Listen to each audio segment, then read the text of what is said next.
hitting heads across the land. Waiting for the show with Chris and Graham. Comedy Film Nerds. Comedy Film Nerds Podcast. Indie films, popcorn flicks. If you're looking for the knowledge, we've got your fix on the Comedy Film Nerds. Comedy Film Nerds Podcast.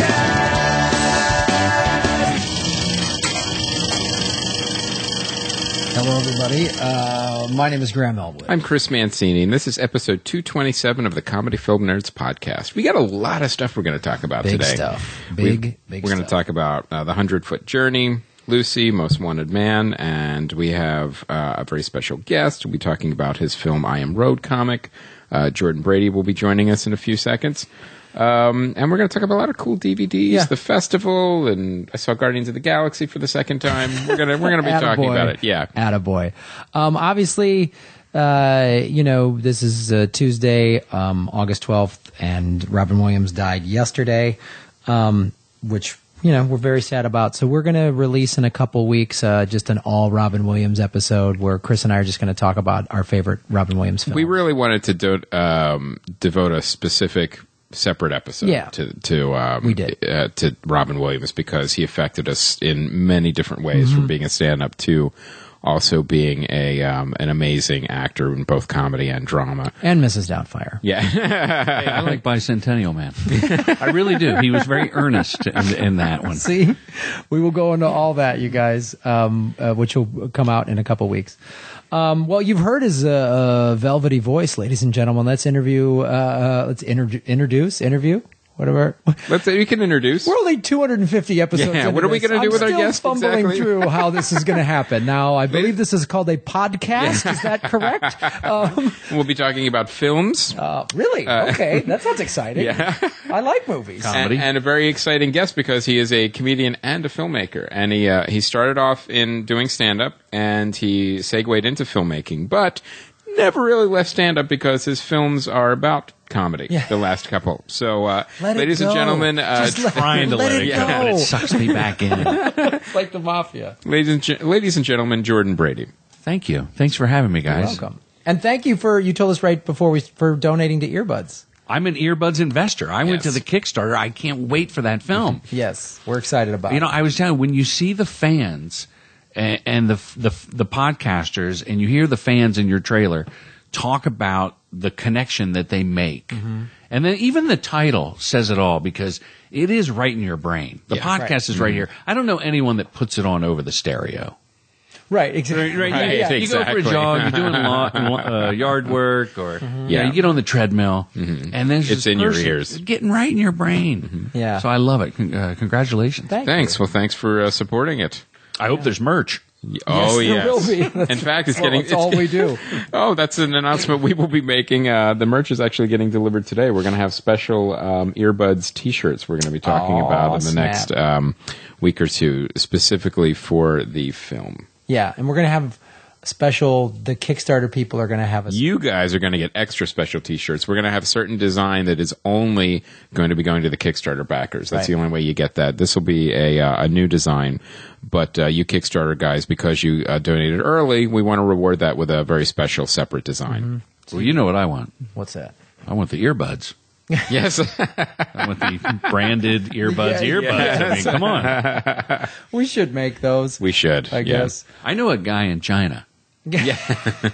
Who for probably about 17 cents can get you 100 of them. No, 1,000. Like 10 million of them for 17 cents. Just they won't conduct electricity. I got to tell you, because you brought it up, and I know you're doing I applaud you for doing a special episode, but my son and I go to movies all the time, and we are comedy film nerds. And I showed him a clip of Popeye on YouTube that blew his mind. And at the time, it wasn't received as a good movie. And it was John Huston made that movie, didn't he? Yeah. But when he saw him, he's like, he looks just like Popeye. He's doing the Yeah. Even Shelley Duvall, he looks like Olive Oil. Like I bet you that movie will stand the test of time as a living cartoon too. It's one of those movies that, you know, if it were to come out today in this on-demand niche world where you can see it might be one of those movies that maybe wouldn't do well in the box office like it did back in the 80s, but an audience would find it and watch it religiously. You know what I mean? Well, it's a musical, so Yeah. there. And the first question would be, who's Popeye? Right. Because those cartoons have been off the air for many, many years. Sure. Still responsible for many a youngster eating spinach Yeah. Yes. And fried chicken. and getting into fights. Yeah. With an octopus. Yeah.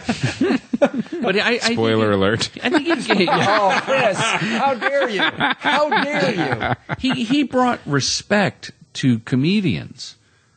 I think more than anyone that I can remember, Richard Pryor did movies. And you was like, but he was always Richard Pryor playing that guy. Sure. Whereas Robin Williams became that character. Well, he was an actor. Yeah. He wasn't, it was one of the first times where you had a stand-up comic, a club act, who also was a trained actor. Sure. And not just, because again, like you say, a lot of comics transition into movies, but they're just doing their club act, a version of it. You know what I mean? They're doing a voice in an animated show or an whatever. animated movie or they're whatever. just playing that same kind of guy all over the place. And in Robin movies. Williams could do everything. He did everything from doing, the genie and He went to Aladdin Juilliard. to Right. and to from Mork and Mindy, but also everything. When you also look at like the later stuff he was doing, we'll get more into it in the regular episode. But I think even like the stuff he was doing with Bobcat. Goldthwait. I mean, World's Greatest Dad is a One of my phenomenal favorite movie. movies. It's a phenomenal movie. So anyway, we'll get more into that in a separate episode because we want to really dig deep. So what do we want to start with? You want to start with 100-Foot Journey? Let the guest go first? Let's do that. Let's let Yeah. our guest go first. What did you think of 100-Foot Journey? And also, this is a movie that's not getting a wide release, so tell our fans, too, what it's about. The 100-Foot Journey stars Helen Mirren, who, by the way, is hot in a bathing suit if you Google that. Have you ever seen that picture? No. Oh, man, sexy. And some other actors that I wish I could name. A fabulous Indian actor who carries the movie. Helen is only in it sporadically, but you'll see Because it's her. mainly about the Indian family that's opening the restaurant. The restaurant across the next to street, her. right? They move from India for a better life. They have a restaurant. It catches on fire. And they move, and their car breaks down in this French. They're going through France looking for a place to live. And they decide through, I guess, divine intervention, that's where they're going to have a restaurant. It happens to be 100 feet across the street in the middle of nowhere from a fabulous Michelin star restaurant Right, like of French cuisine. A fancy foodie place that people fly all around the hoity-toity. world. Yeah. And so I really liked it because it's a little long, but I liked it because it had it had this love story, it had the conflict of the classes, and a lot of surprise little. Well, Yeah, don't spoil it. you know what's going to happen, and you love knowing that it does fulfill your wish. Well, the director is Lasse Hallström, who did Chocolat, What's Eating Gilbert Grape, The Cider House Rules. I love his movies. The way he directs a movie, it's amazing. Like he just sucks you in with the performances. Yeah, and I think it's like What's Eating Gilbert Grape and The Cider House Rules are like those movies are just amazing. What's Eating Gilbert Grape is one of those movies where you go, how didn't this just do more? Like, why isn't this like in the top 50? I don't know. I thought it was just an amazing film. It's still one of Leonardo DiCaprio's best performances. It's amazing. It introduced the world to Leonardo, and we all thought he was a special needs actor. Right, exactly. I mean, really, I was like, wow, how did they get that guy? And then Cider House Rules introduced us to Charlene Theron's ass. There's that shot where it's on the, you know what I'm talking about? yes. Oh, my goodness. Well, also though, in Gilbert, What's Eating Gilbert Grape, it was like Johnny Depp was like, wow, this very sort of subtle performance, and how he carried that off of this guy that's sort of in this tough position in terms of his family. He's got to take care of his mom, and everyone's sort of embarrassed about the mom, and it's a small town, and what his life is like, and how he's kind of fighting to get out of it, but can't because he's got his mom and his special needs brother, And it was just this amazing, subtle performance, you know, and so it's great that. Well, let me ask you this then, since you liked, you know, those other movies the director has done, how much of the director's hand or whatever did you? It is a directed film, right? Like the montages are deliberate. The camera moves are. It has a director's stamp on it that it's his. But that doesn't. And get I in the like way. that. Right. It feels like a sort of not Hollywood in the blockbuster sense of a movie, but it feels like the reaction. You know, the cut to the reaction when the kid's wide-eyed. Right. To me, that's heavy-handed, but I love it because it gets a laugh and you're immersed in it. Right. That makes sense? No, it totally makes sense. I know what you're talking about because sometimes it's like, oh, I don't want to see the director's hand, but sometimes you're like, no, I want to. Yeah. I want. It's like, you know, it's a beautiful film, Right. shot beautifully, and it's funny because I asked my wife afterwards. We saw it at the Directors Guild of America, one of the best theaters in the country, and it's just the visuals are stunning. And at the end, I thought, I wonder if that. I mean, I know they really had the restaurants and the buildings, but some of the wide shots, I thought maybe that was a CG, right. French restaurant because it was always bathed in golden light and it looked good, but it's so real, you know. His movies are always like visually also amazing, but in like this weird, like almost subtle way.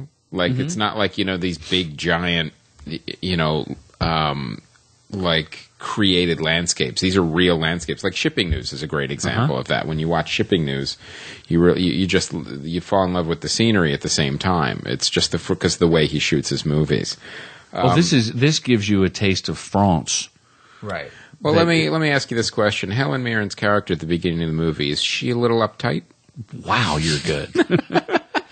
But by the end, She loosens up a little. Yeah. Spoiler alert. Did you see the movie Chef? Oh no, The, Iron Man, Helmer, Jon Favreau directed Chef. We have a review on the site. Jackie Cation saw it. She really liked it. I read that review by Jackie. It was good. Here's the thing.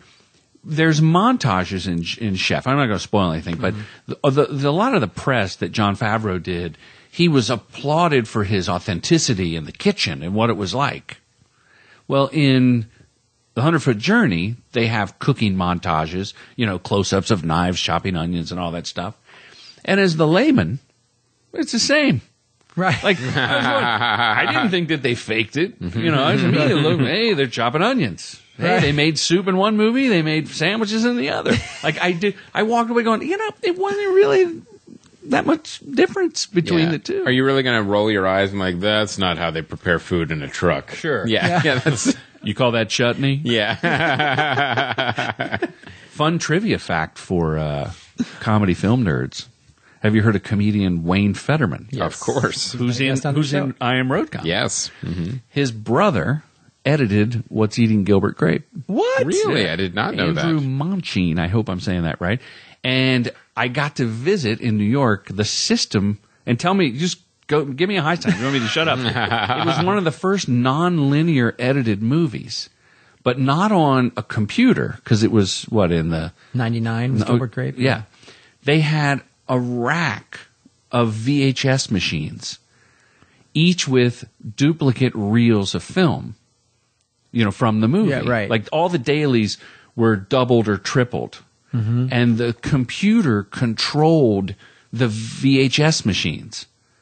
And they assembled the work prints that way. Wow. Wow. So it would spit out numbers for the negative cutter.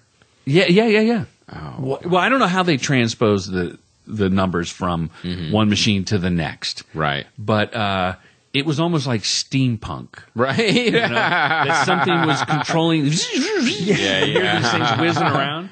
There's a lot of rivets and levers. They were.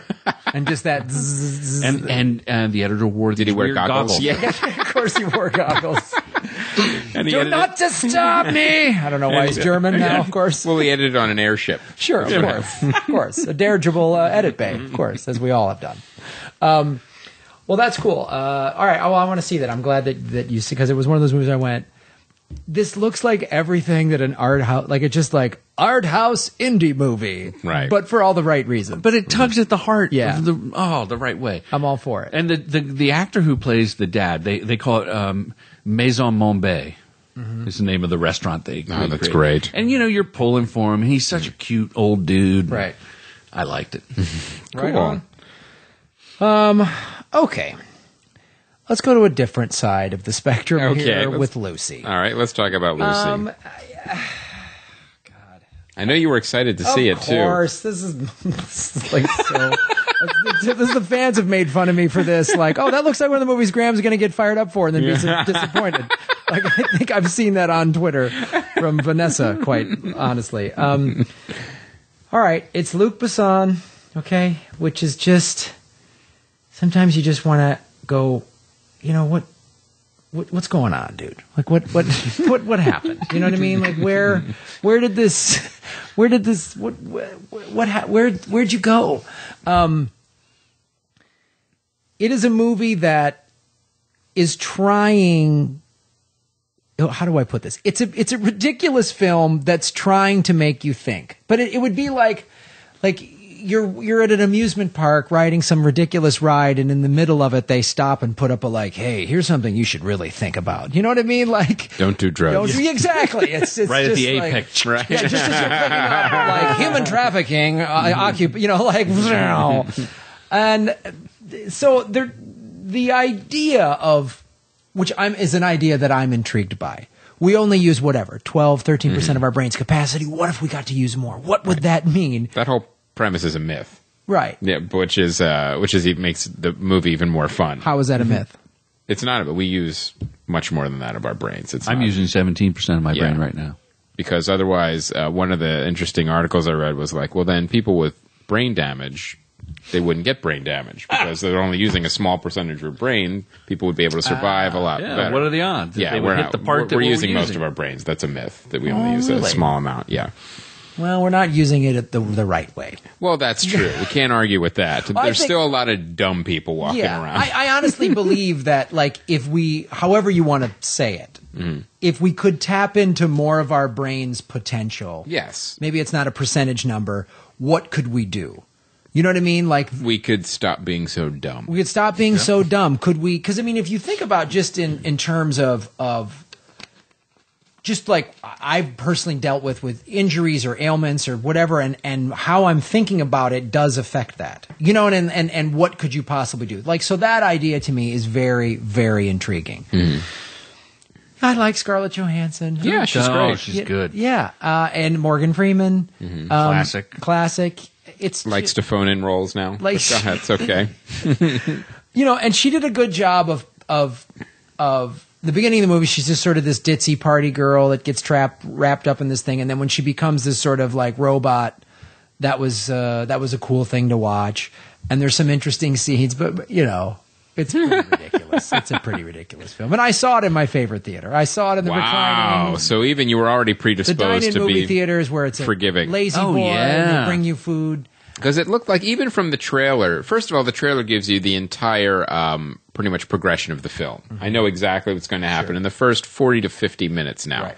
Yeah. And then also, as the trailer progresses, I realized, okay, well now it seems like towards the end of the film, her powers are getting ridiculous. Like even unlocking all your brain's potential in the mythology. But now it just seems like you can destroy the planet with a thought. That's really, that's where we're headed in this. So now it's just kind of ridiculous. Right. So, And she shapeshifts, doesn't she? Yeah, that starts to happen a little bit, and you're just like, I don't know. but it's also just with a thought, you know, you make everyone pass out. Like, Yeah. okay, well Yeah. now what's... La Femme Nikita was 24 years ago. Yeah. I got to let it go. And The Professional was 20 years ago. I got to let it go, because after that we saw The Fifth Element and all this other stuff. I can't even... Now, there's an argument to be made that The Fifth Element was a beautiful mess of a movie. Well, a lot of people say it was missing the sixth element. Yeah. Good story. script. Yeah. Yes, yeah. It was one of those movies that The Fifth Element I got to put in a class all by itself because it's no one scene matches any other scene, and it's like some fever dream cut together with all these actors and special effects that make no sense when combined. So for that reason, it was almost like a Snowpiercer, but Snowpiercer was much more coherent. But that kind of like I'm just going to throw all these things into one movie and see what comes out. Yeah, I mean, here's what I'll say about Lucy.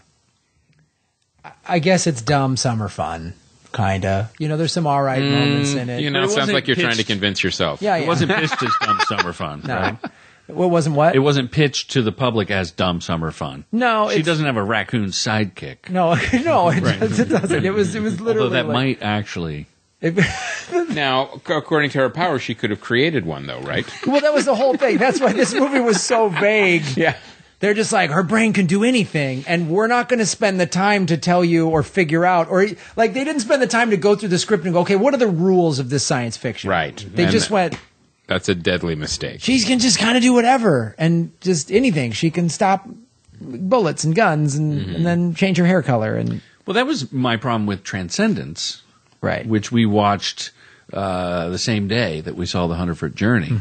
My son and I, Jake, and what were the rules? Like, if he's everywhere, if Johnny Depp, as Lucy, is now everywhere, doesn't he have a satellite camera? He can see the bad guys down the street. Yeah. Couldn't he stop anything? Yeah. He could come through this microphone and choke me to death. Yeah, for does saying it the movie matter? sucked? Yeah. Now there's no conflict. There's literally if you can do anything, what's the point? Yeah, and then you can't stop. Then they're just this all-knowing force. And so this movie had that minor little shortcut. And I think I'm done giving Luc Besson the benefit of the doubt from 20 some years ago. Well, you've been very generous up to now. Yeah. You're a fan. I know, and he's contributed to like the first Taken and I'll let him definitely do that, but these movies are dumb. I actually went to see Guardians of the Galaxy again this weekend, and this was a decision I kind of made because my daughter really wanted to see it, and it was her first PG-13 movie. She's 9. And I'm actually probably a little overly cautious with media when it comes to my kids because I know pretty much everything that's out there from video games to movies to TV shows. And one of the things, too, I think sometimes that backfires because I've been so careful on what she sees. She went to a friend's house and watched a YouTube video, and it scared the hell out of her. And it was one of those goofy, like a bunch of middle school kids made like a little Bloody Mary like video, and it looks ridiculous and it's cheap. But to her, she's never seen anything like that. She got terrified and she like couldn't sleep for a couple of days. So I'm like, all right, well now I really got to watch what she's exposed to. And she loved this movie. This was like I think Guardians of the Galaxy is a great kind of entry level for like a kid that's just getting into 10, 11 around there, because it doesn't have kind of like the violence of like one of the last Captain America, which is a much darker film. And she loved it. It was a little long for her. Like, most kids' movies are about an hour and a half. And when you get into like the longer movies, she's like, I love this movie, but is it almost over? Right. That kind of thing. But she loved it. She loved the characters. And it was mission accomplished. So, and even watching it the second time, I really enjoyed it as well. So now my wife is actually going to go see it with a friend of hers. So I'm thinking, how many tickets are we actually buying for this film as a family? Right. And I'm thinking this is like the sign of like a huge blockbuster movie, because blockbuster movies, it's not that everyone goes to see it. It's everyone goes to see it multiple times in the movie theaters. Well, it sounds like you need to see it a third time. Yeah, chances are we will. See it with your wife and her we'll friend. probably get a babysitter with our 6-year-old, and then all three of us will go again. That's awesome. And just as a shout out to the fans, all your guys' responses to the spoiler rep we did with Jackie Cation about Guardians of the Galaxy has been great.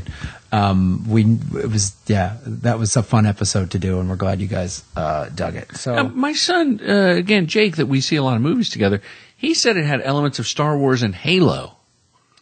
He may have been talking Guardians about of the Galaxy? Yeah. He loved it. He said it was just funny. It's all of that. It definitely made me feel like I was watching Star Wars again as a kid, and that's what was like so great. And one of the things too is because the characters were so awesome. You literally if you break it down, it's a great parallel, because you've got like what was a really fun character in Star Wars. Chewbacca. Yeah. And he was, basically an animal. So Who didn't speak, who Who just didn't went, speak. Yeah. And And Han would go, I know, buddy. We Yeah. gotta change and- this or whatever. And that's what they did with We're Groot. low on oil Yep. for the. Yeah, And exactly. these giant space battles and big spaceships and adventures and pasts and all these and the humor too is just a Right. really fun movie. Halo, I don't know about Halo. I think that I'm not sure. Did he say specifically? I think he was referring to the weapons. Oh, the weapons. weaponry, Okay, yeah. Right. Well, that sure. And some Weapon of the designs. battles I and mean, stuff, yeah. there's only so many ways you could design a futuristic pulse rifle. Yeah. For in movies and video games, there's not too many different ways you can go after a certain amount of time. Right.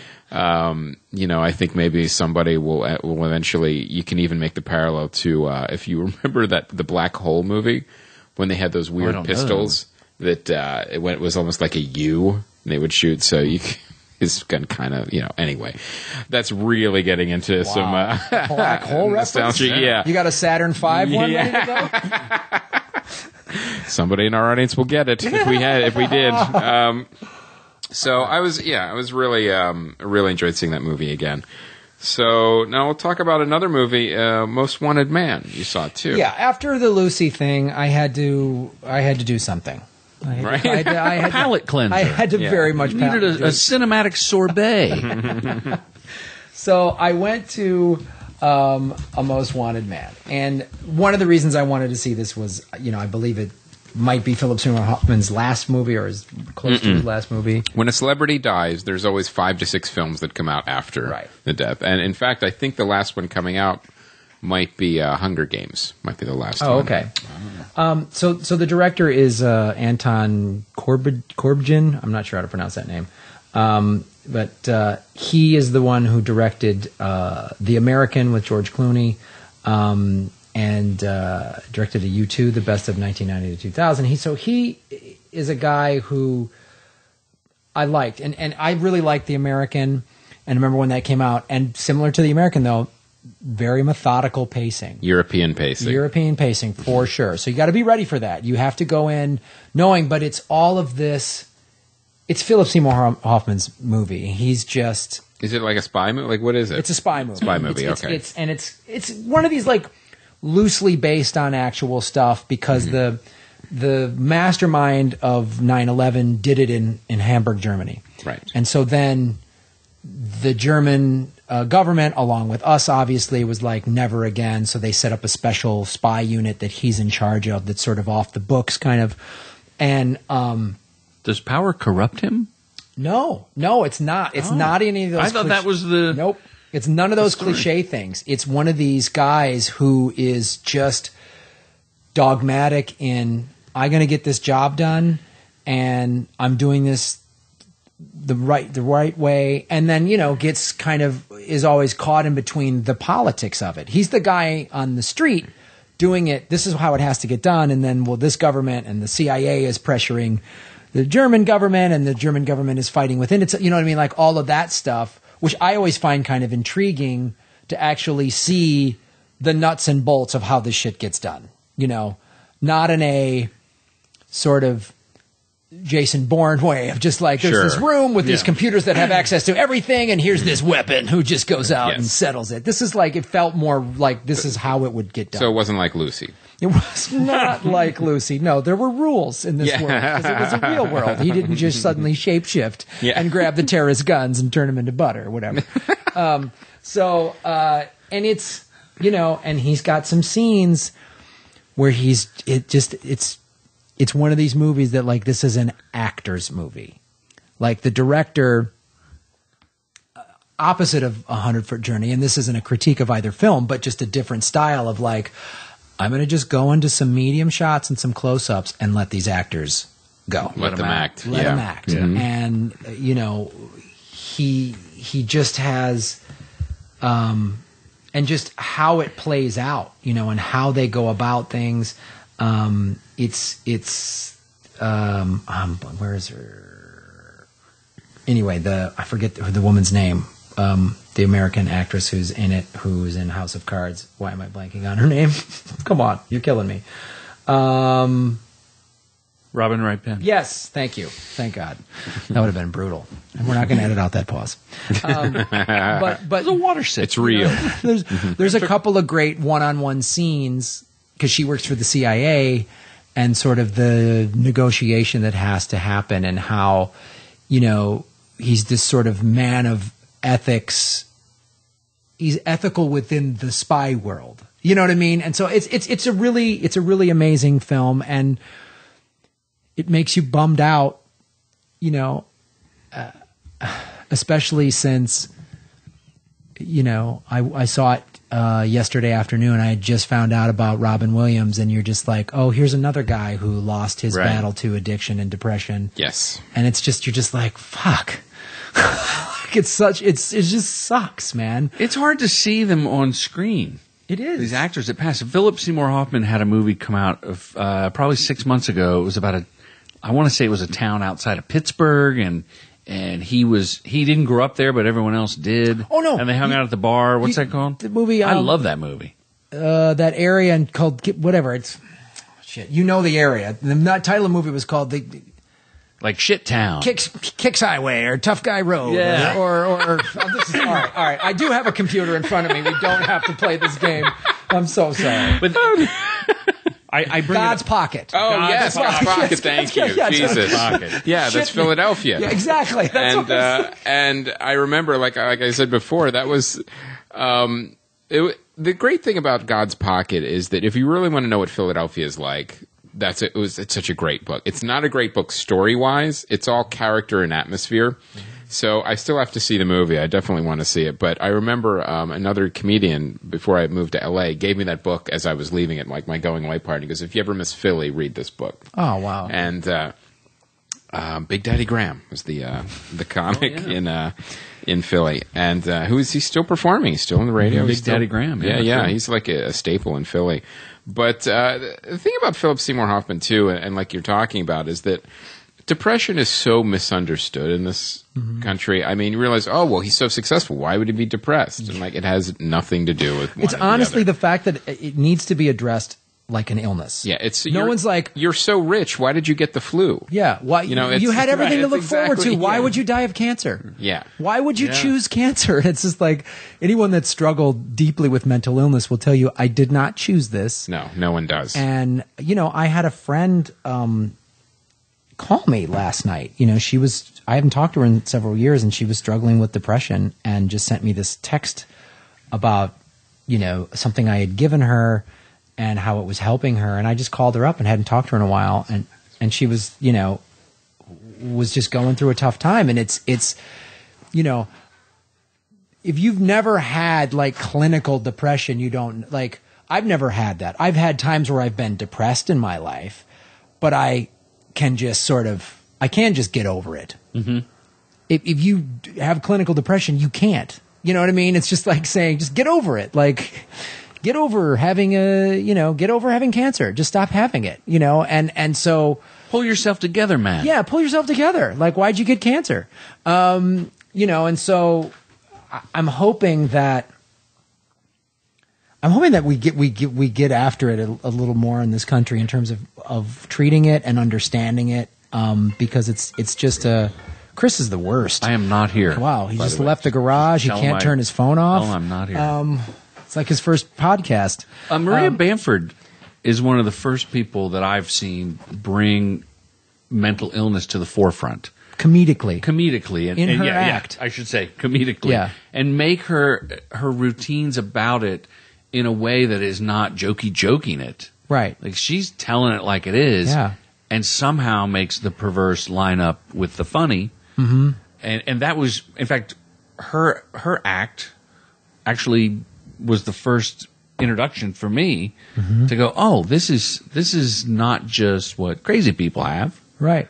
It's a thing, and I think, and you know, hats off to Maria for doing that, because she has sort of, and one of the things I've learned in doing earbuds, in shooting the interviews for the documentary, People really opened up about it. Because a lot of podcasters have opened up about it. They've talked about what they've struggled with depression-wise. I mean, Paul Gilmartin started Mental Illness Happy Hour. And midway through shooting, the crew guys for earbuds were like, well, this theme keeps coming up of how this podcast or that podcast got me through helps me with my depression, or, I'm hearing a famous comedian talk about their struggles I don't feel like I'm not alone. I'm not Right. alone. I'm not a freak. Well, if this person has it, I got to tell you, let's just for the sake of argument say that I like to dress up in pretty dresses. Sure. Which I do, but I'm saying it For sake here of argument, For sake yeah. of argument. it's a safe place. When I was growing up, there was no internet. So Right. let's say the internet comes along, and all of a sudden, I can find a forum or a website with other dudes, Right. like myself, that like to cascade down the stairs in a chiffon dress. Yes, Right. and parade around. I don't feel so crazy Right. anymore. Right. Theoretically. Yes. Okay. You don't feel so alone. And now I feel like that's more commonplace. Well, yeah, Right? because I So think now, with podcasts and mental illness and depression, the more we talk about it, the more we find out that, hey, I'm not alone. There are others like me. It either allows us to go get help that we were scared to get. If I tell my which is the key. wife or my parents, what am I going to do? Mm-hmm. So I feel like the more people talk about anything, the more we can kind of figure it out together. Well, the stigma too is like if I tell my parents or my wife or my husband, they're not going to understand. They're just going to go, "Well, what's wrong with you? Get over it." Yeah, get over Yeah. it. So I think anytime there's a healthy discussion is being had, I think it will help. Yeah, and it's true. Like, as like Gil Martin says on his show, get help, ask for help, reach out, and I'm so glad my friend reached out to me last night, 'cause she was having suicidal thoughts, and I was like, she's like, would anyone miss me if I'm gone and all that stuff? I'm like, well, I would, and these are some of the things I've gone through, whatever, and I was like, and talk to a professional, and I hope that we, as a society, can start having these discussions. And it's one of the things that I do love about podcasting is we can just have this discussion in the middle of a movie, Sure. a movie Yeah. review show. You know what I mean? Like a movie review TV show can't just suddenly have this discussion in the middle of it because Right, they got to get to a exactly. commercial break. They can't suddenly talk about depression and Maria Bamford and whoever else, and so that's why I love this. So How do the pharmaceutical companies affect? Like, there's plenty of advertising for Zoloft and these other things. Yes. That's obviously driven by sales. Not that they're insincere, but how is that really the cure?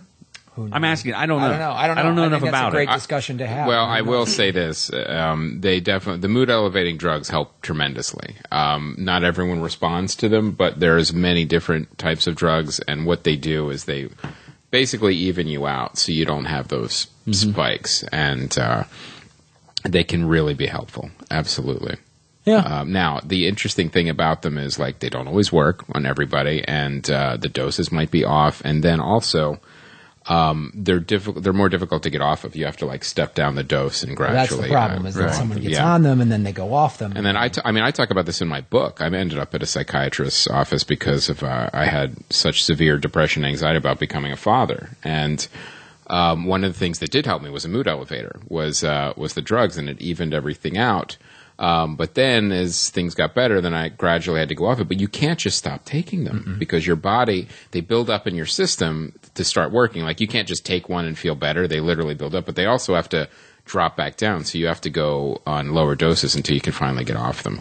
And I remember when talking to the psychiatrist, now I don't believe this, but he actually said to me, he's like, talk therapy doesn't really help that much. It's all about the drugs and mood elevators. I'm like, I don't buy that. Yeah. I don't buy that. I don't buy I think you're just being lazy. You're writing a prescription, and I think if people want to talk through stuff, you should be a little more supportive. Yeah, I guess. It's also just like what works for each individual. Right, exactly. Like maybe talk. That you can't just say one blanket statement. Like, Yeah, I never went back to him. yeah, that's ridiculous. All right, guys. Well, yeah, Most Wanted Man. See it. So now let's. We have one ad to do before we want to talk about Jordan's movies, and this is another Kickstarter backer, Mike Myers. Longtime fan Mike Myers. Yeah, longtime fan Mike Myers. He's a graphic designer, and if you have any type of graphic design needs, both web and print, you make sure you go check him out. And his website, I love his website. It's notthatmikemyers.com. Either one. Yeah. Or the murderer serial from killer. From Yeah. the movies. So it's NOTTHAT MIKEMYERS. So it's spelled exactly the same way as the other Mike Myers is. So notthatmikemyers.com for all your graphic design needs, both web and print. And Mike, we of course want to thank you for supporting Earbuds. And also, guys, Mike is one of us. He's Yeah. one of you guys. He's a fan. He's been with the show for a long time. And he's a good graphic designer. He's a good graphic designer. And, you know, as we've said on the show numerous times, vote with your dollars, and this is a way to support an independent artist, literally. Yeah. Literally supporting an independent artist. And he contributed to Earbuds, and we're talking about it on the show, and this is a way we can sort of, this podcast and this comedy film nerd community can kind of be there for each other. I don't know what you people are doing right now, but chances are you need a poster. So for something, Right. Yeah. you have something Yeah. that needs a poster. Step up that yard sale. Yeah. How are you Your going to kids- compete with all the other yard sales? Yes. Your You kid's need- lemonade stand. Yeah. Are you really going to not market that? Let your Yeah. kid just flounder out there with some Seriously. dumb crayon thing? What kind of parent are you? Never too young to start branding.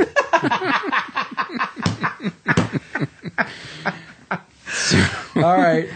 Speaking of branding. Yes, let's talk about now, Jordan. You've been making two films about comedians, I Am Comic and the recent I Am Road comic. But you started out as a comedian, and then you moved into filmmaking and doing commercials. Correct. So tell us a little bit about that journey first. Like, how long did you do stand-up, and then when did you make the transition? I was able to ride the comedy wave, the boom in the 80s, early 90s. Mm-hmm. And stand-up was very, very good to me. Mm-hmm. And I got on enough shows and, did some sitcom acting work. I was never very good as an actor, but I loved being on set. And I tell people if you really want to work in production, be an extra. Oh, yeah. And just watch. You can go read a book or eat donuts and shoot the shit with people, but if you just sit there and watch, you can learn everything. And I wasn't an extra, but I was doing some like guest starring roles on sitcoms, and I would notice what was going down. Like, oh, in TV, these writers rule the roost. Oh, in these commercials, the director has quite a bit of freedom working with these agencies. So I transitioned from stand-up into directing when I was on a show, and I said, hey, I started making short films. And then I said, hey, I want to direct this show that I'm on, which is a popular avenue for a lot of people. And they said, okay. They actually said, if you produce 6 segments, you can direct 1. So I ended up producing quite a bit so I could direct more. And by the 3rd season, I was directing quite a bit. What was the show? Oh, it was a Saturday morning favorite called Name Your Adventure. And it was I was sort of the second banana that no one would remember. And Mario Lopez, the ageless, dimple-faced host, was the 200-pound gorilla. He was the big star because it was in the Saved by the Bell era. Got it. So it was like single camera reality scripted hybrid in the early 90s before the reality boom. With the Dick Clark of our era. The ageless, beautiful. Yes, the Dick Clark of our era, Mario Lopez.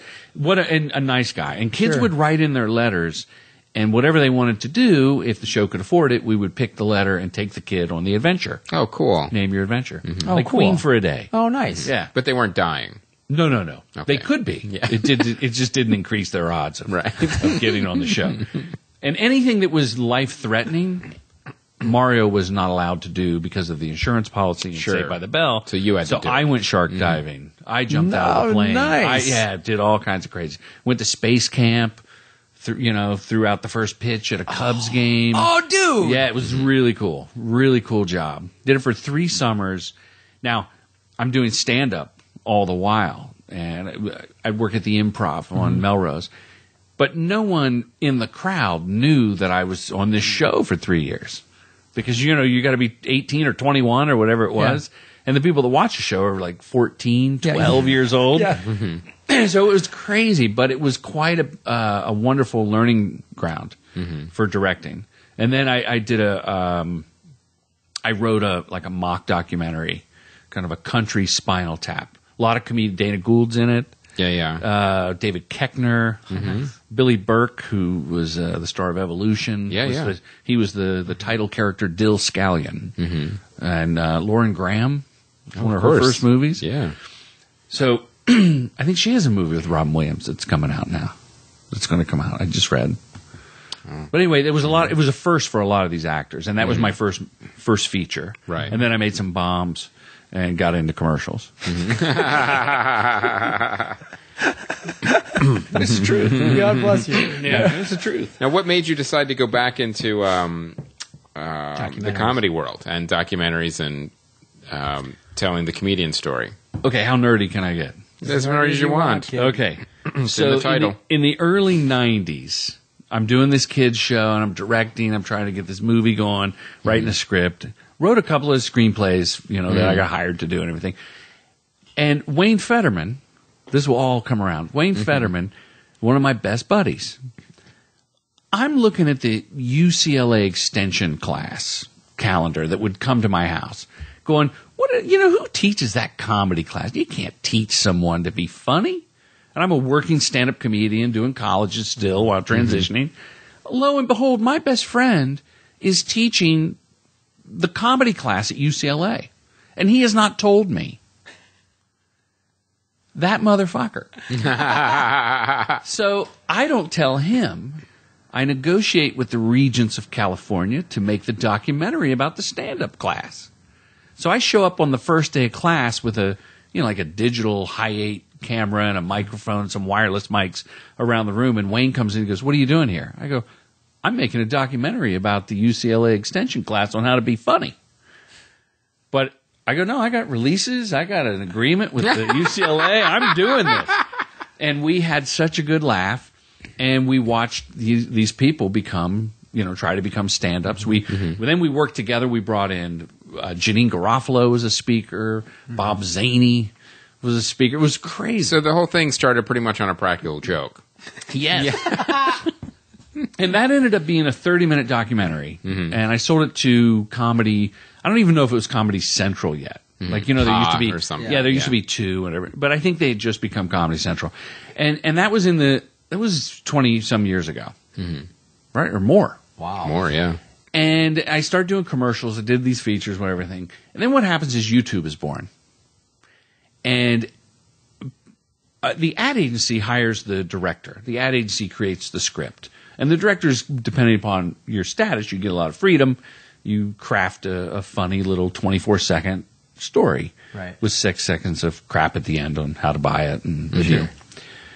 And as YouTube is there, I'd go back to the video village with the monitors and the ad agency kids, and they're going, "Hey, we just saw your stand-up bit from the A-list on YouTube," or, "Hey, we saw you on this show from YouTube."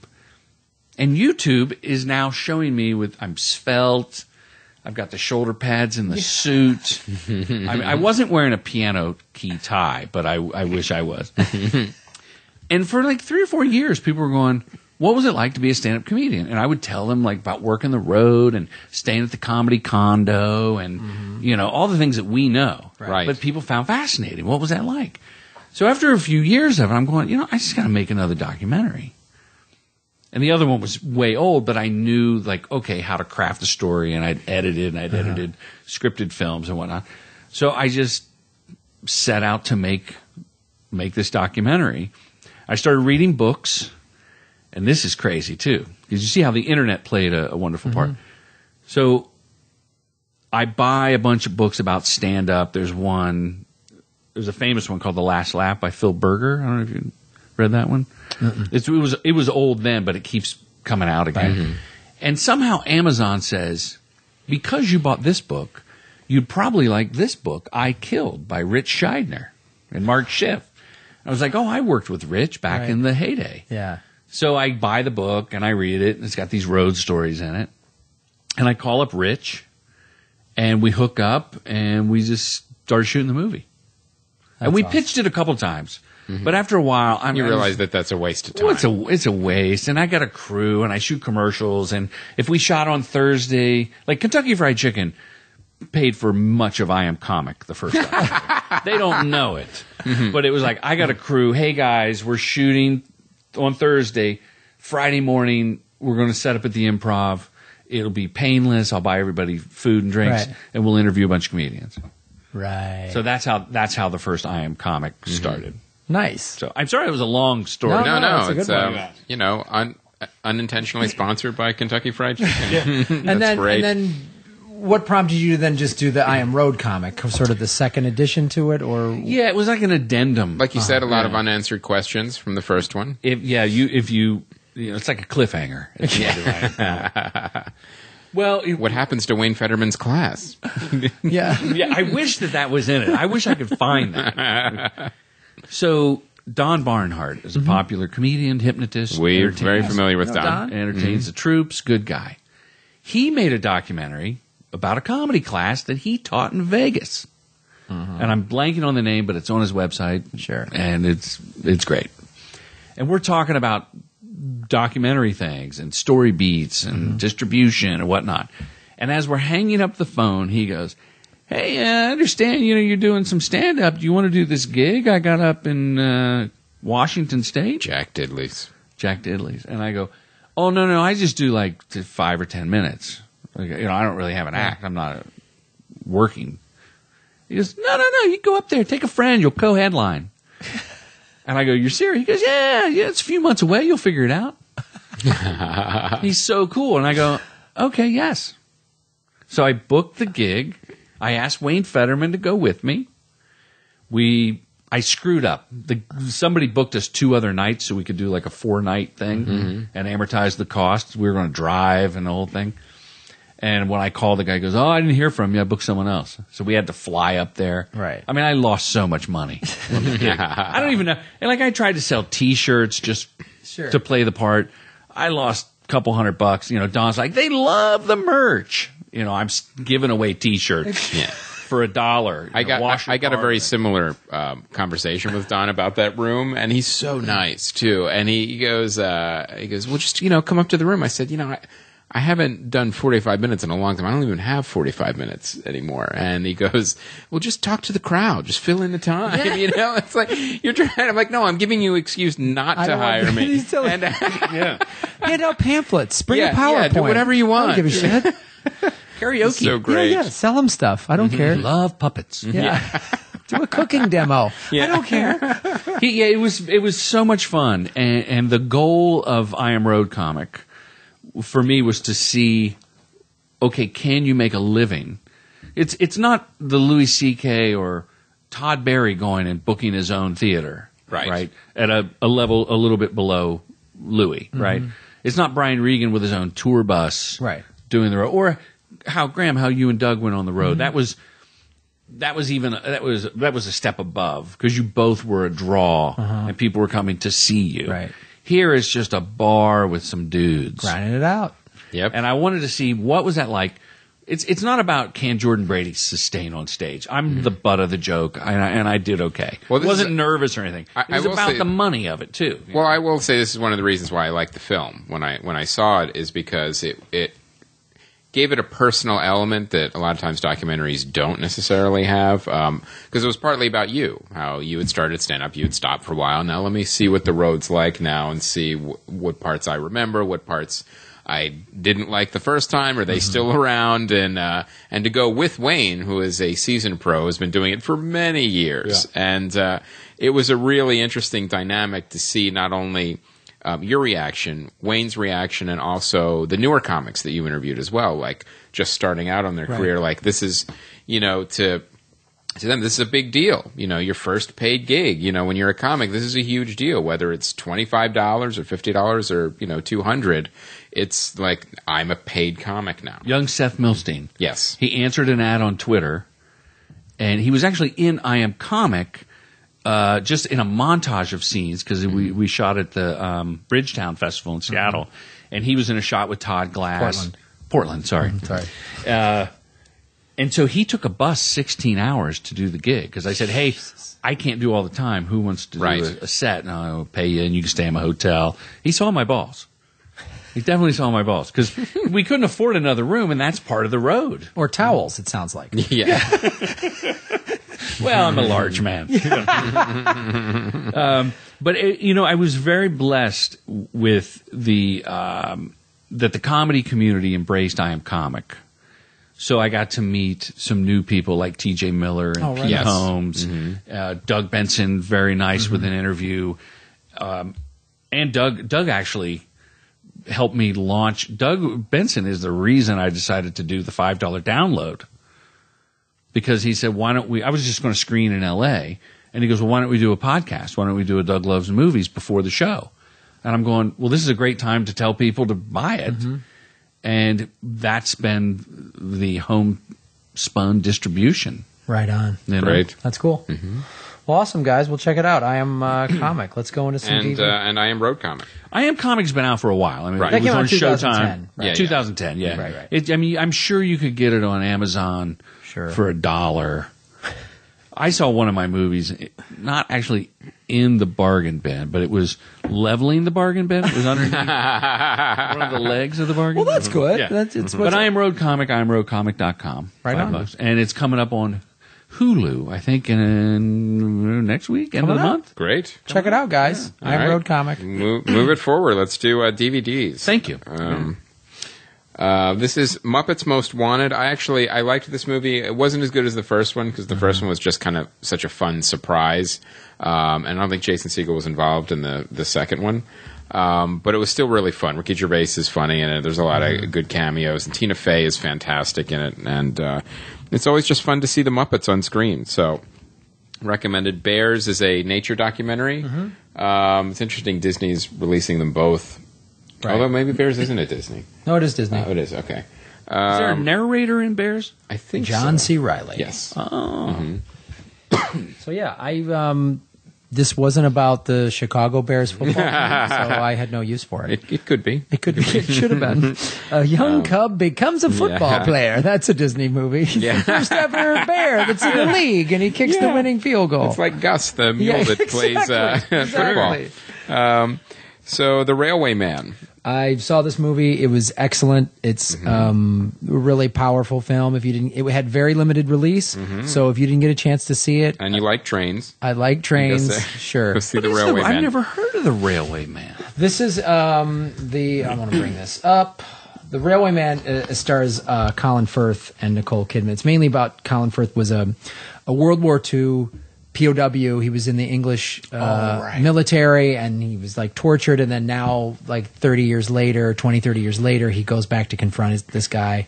And it's an amazing story. He was in a Japanese prisoner of war camp, and they try to break him down. Yeah. In the trailer, he lifts like a railroad tie. Yeah. They try to break him down, and then he's basically now in his like 50s trying to deal with it, and he isn't coping with it, and he's like, I got to go back and confront this guy and find this guy. So it's a really good story, and it's one of those movies that, again, you probably didn't come through your city. There's a good chance it didn't. So Right. I would get it on DVD if you get the chance. And Locke is the other movie. I think that's Tom Hardy, if I remember correctly. Oh yeah, that is the.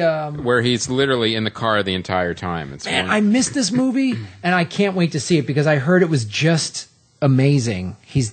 It's this sort of. Neil liked it. There's a review on Yeah. the site. So yeah, I want to see that too, and I want you guys to check out Philomena. This is a movie I finally got to see, and this is another movie that very limited release, difficult to find even in Los Angeles. Which Even was with it getting a lot of Oscar buzz. Even with getting Oscar buzz, it was the studios just made the decision. We're not going to put the marketing budget into this film, which is a shame because it's a fantastic movie. And Steve Coogan is amazing in it. And Steve Coogan, for those of you that don't know, he's actually a very famous comedian in the UK. He's not as famous here. Oftentimes he gets kind of relegated to these little supporting roles in American films that he's The wacky buddy. Yeah, or whatever. or he's much better than that.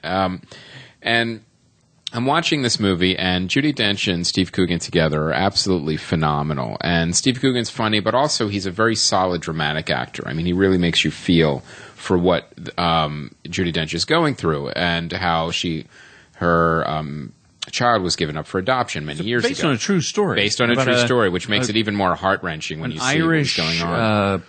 It was foster home. It, Not a well, it was foster run by nuns. Yeah, it was an abbey, and what was going on is they were then basically, this isn't a spoiler, but they were selling the children pretty much to like rich American families.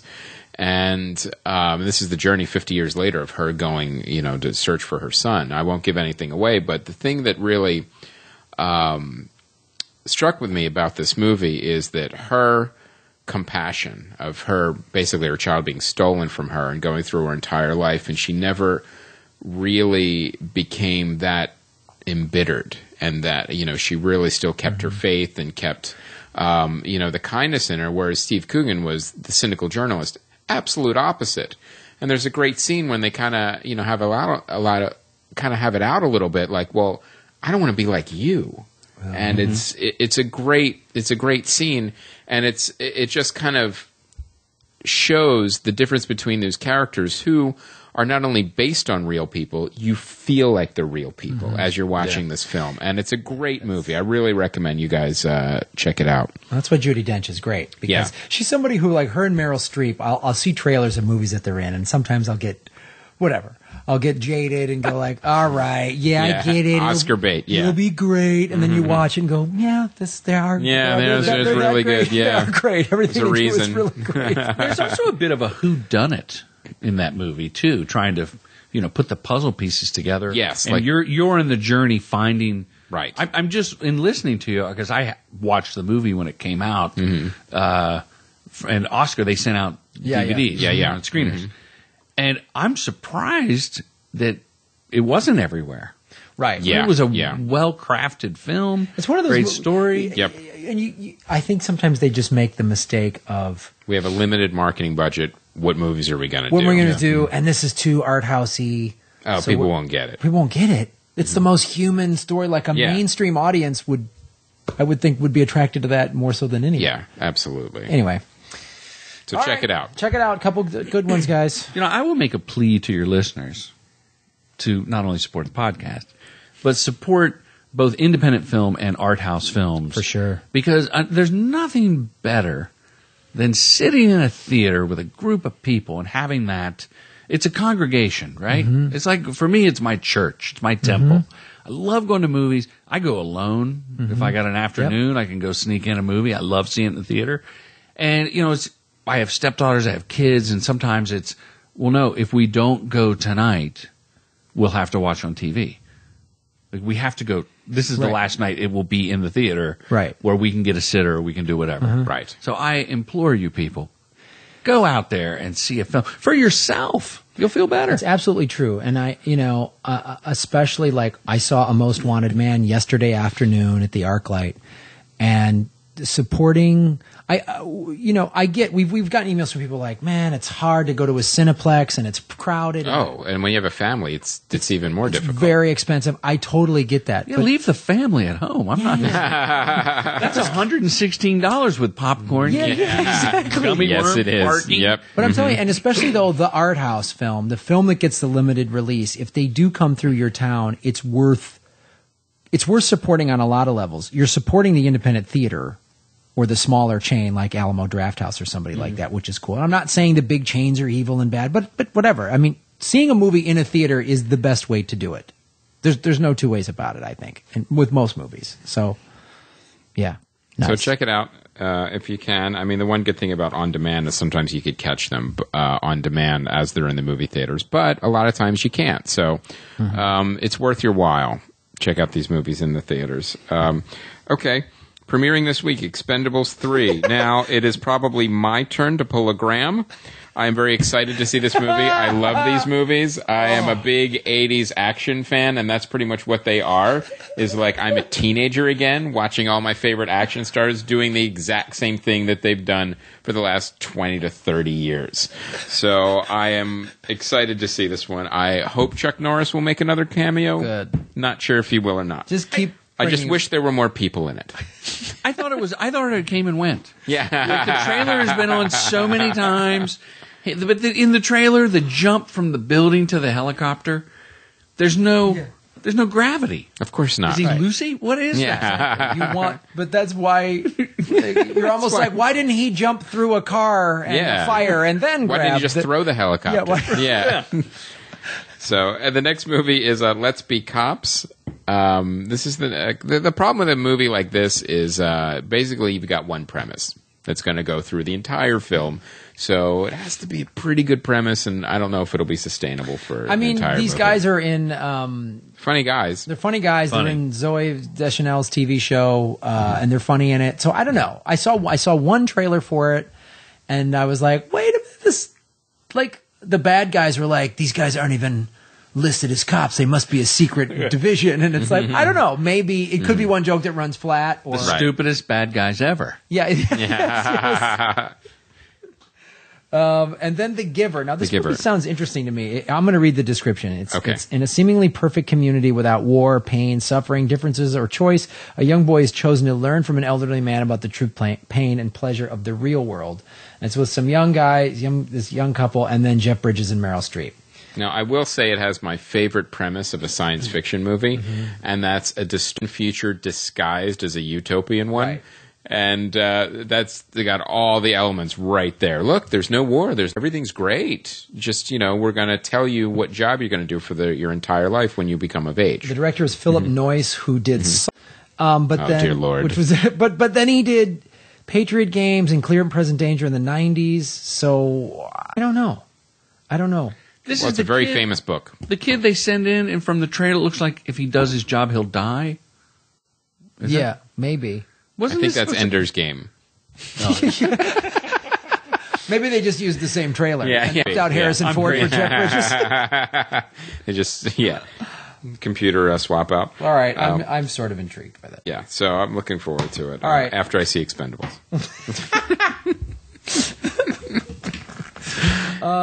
This is your Step Up All In. I think it might be. I haven't seen the new Step Up yet, but I will, and I know it'll be great. Oh, it'll be great. It'll be fabulous. It's the most amazing thing ever. And this is definitely your Expendables. Neil and I already have tickets. So, Jordan, let's wrap up. Where can people find out about you and the film? I think let's just simple. If you go to iamroadcomic.com, okay, for a limited time, you can own the movie. You can download it and watch it, own it forever for $5. That's a great deal. Oh, great! It is a great deal. I wish the King of Comedy, Louis C.K., would have set the bar at 7. Yeah. Well, we can set it back up there. Not really. Not really. I think, and I want to shout out to, comedians that gave me their time to, in their thoughts about the road, like Mark Maron, T.J. Miller, I mentioned, Pete Holmes, Doug Benson, Alonzo Bowden, Jen Kirkman, Maria Bamford, Nikki Glazer. There's Wayne Fetterman for going on the road, and for you guys for having me to Absolutely. talk about it. And I think people will like it because what I learned was maybe to be a comedian these days, you can express yourself through your YouTube channel, your podcast, and going on the road is necessary to hone material. There's nothing like being in front of a real crowd. Right.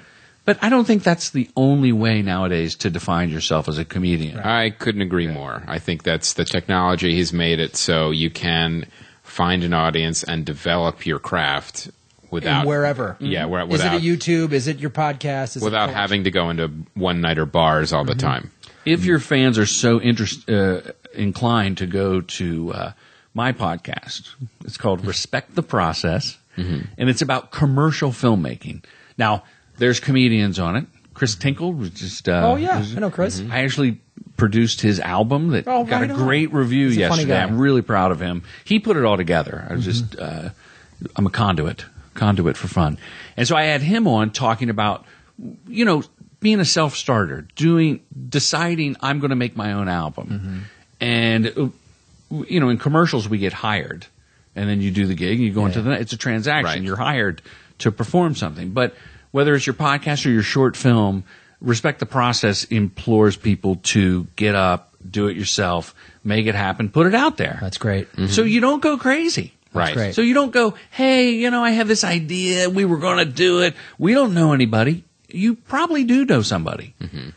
And you probably can find an audience, even if it's, family, friends, and the guy down the street. I think that's awesome, because obviously, if anyone listening to the show who's young, whatever, not young, or just a creative and an artistic person of any, obviously listening to this stuff can help you. But I think even if you have a regular job, listening to your podcast, Respect the Process, can maybe motivate you to go, oh, I'm going to do a fundraiser through my office or my kids' school fund. You know what I mean? Like, it can just show you maybe the specifics of the process are different, but that motivational, just fucking do it. Yeah. we got to do a bake sale for my kids' grade school. Just fucking do it and be creative on how you know what I mean? I don't know. That's the thing I dig about stuff like that. So that's a great point. I mean, the making these documentaries, the most fulfilling and rewarding thing is when I hear from somebody. Like, somebody put on my Charlene May, if you're listening,